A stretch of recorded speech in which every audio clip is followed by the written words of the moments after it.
I'm going through the EDEXCEL GCSE Mathematics Paper 1 Foundation for November 2021. So question 21 is a Venn diagram question. So set E has all the even numbers less than 19.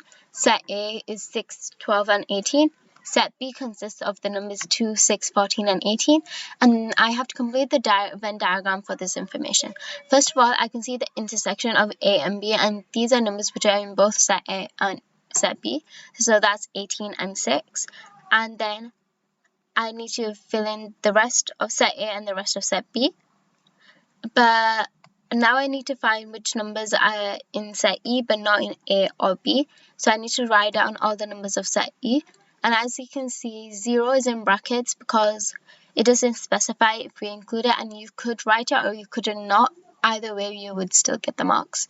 And then I cross out all the numbers that I've already used, and then I write the remaining numbers outside the circles but inside the box. Thank you for listening. Like and subscribe for more GCSE math videos.